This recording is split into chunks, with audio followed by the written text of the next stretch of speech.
आज हम पढ़ेंगे परमाणु परीक्षण के बारे में कि भारत परमाणु संपन्न देश कैसे बना। देखिए, दुनिया की सबसे लंबी नहर इंदिरा गांधी नहर को कहते हैं और दुनिया की सबसे लंबी सिंचाई नहर इंदिरा गांधी नहर को कहते हैं। 1974 में इंदिरा गांधी ने सोचा परमाणु बम बनाने के बारे में, और तब भारत उतना डेवलप नहीं था। उस समय बाइक भी अच्छे प्रकार की नहीं आती थी, यामाहा टाइप की बाइकें थी भारत के पास। तो स्माइलिंग बुद्ध करके परमाणु बम का परीक्षण किया गया, स्माइलिंग बुद्ध के नाम से।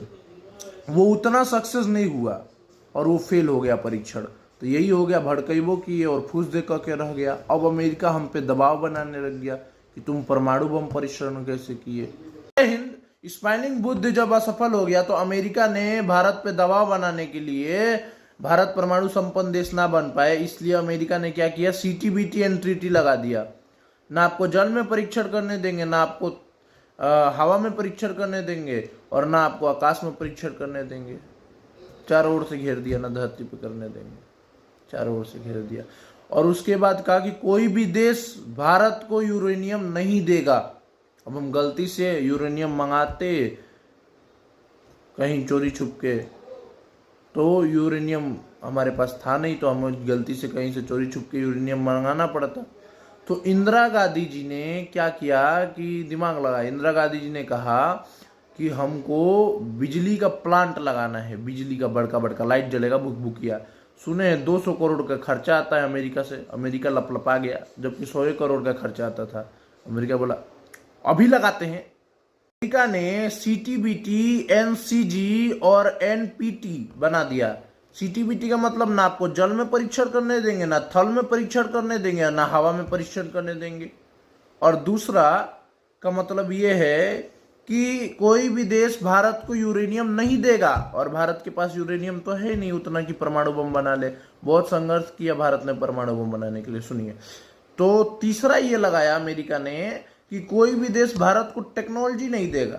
ठीक है, अब मान लीजिए कि हम कहीं से टेक्नोलॉजी अपना ही लगा के, ठीक है, तो कोई भी देश यूरेनियम नहीं देगा। मान लीजिए हम यूरेनियम भी ला दिए, तो कोई ये ना जल में परीक्षण करेंगे, ना थल में परीक्षण करेंगे, ना हवा में परीक्षण करेंगे। तो हम परमाणु बम बना के रखे लिए, और पता चला युद्ध में फोड़े तो फूस दे के रह गया। पटकेंगे तभी तो पता चलेगा कि काम हम कर रहा है कि नहीं कर रहा है। तो अमेरिका ने चारों ओर से भारत को घेर। अब तुम बनाओ परमाणु बम और हम बनाए दिवाली वाला भुकभुकिया। यहाँ के वैज्ञानिक भी खतरनाक हैं। तो उन्होंने इंदिरा गांधी से कहा कि आप अमेरिका से बोलिए कि भारत में एक बिजली घर लगा दे। तो इंदिरा गांधी ने जब अमेरिका से बोला कि एक हमारे यहाँ बिजली घर लगाना है, और सुने 200 करोड़ का खर्चा आता है, तो बॉस अमेरिका एकदम लपलपा गया, क्योंकि 100 करोड़ का खर्चा आता था। तो ठीक है, लगा देंगे। अमेरिका ने लगा दिया। अब इंदिरा गांधी ने कहा कि एक काम करो, इसको उखाड़ के ले जाओ। तो कहा क्यों उखाड़ के ले जाए, पैसा दो। तो कहीं इंदिरा गांधी कि जो नहीं बनाए हो कि कोई भी देश भारत को यूरेनियम नहीं देगा, तब हम बिजली घर का क्या करेंगे जब हमारा यूरेनियम में नहीं है, बिजली जलाएंगे कथी से। तो मेरे कहा अच्छा तुमको दे देंगे यूरेनियम। भारत को अमेरिका ने दे दिया। बाद में पता चला, जब हमने परमाणु बम बना ली, बाद में पता चला कि जो अमेरिका ने यूरेनियम दिया था बिजली घर में लगाने के लिए, वो 20% रीच था, और परमाणु बम में 80% रीच चाहिए। हमने कच्चे मसाला पे परमाणु बम भड़का दिया, और परमाणु बम फूस दे कह के रह गया। अब सारा देश चौकन्ना हो गया। अमेरिका चौकन्ना हो गया कि भारत परमाणु बम बना रहा है। अमेरिका चौकन्ना हो गया। फिर क्या हुआ कि इंदिरा गांधी ने वो बंद नहीं किया परमाणु बम बनाने को, उन्होंने चालू रखा। फिर मिले हमको चिदम्बरम जी, जो बहुत अच्छे वैज्ञानिक रहे एक। फिर सोने पे दहला APJ अब्दुल कलाम जी मिल गए। फिर अपने अटल बिहारी वाजपेयी और APJ अब्दुल कलाम की जोड़ी मशहूर है।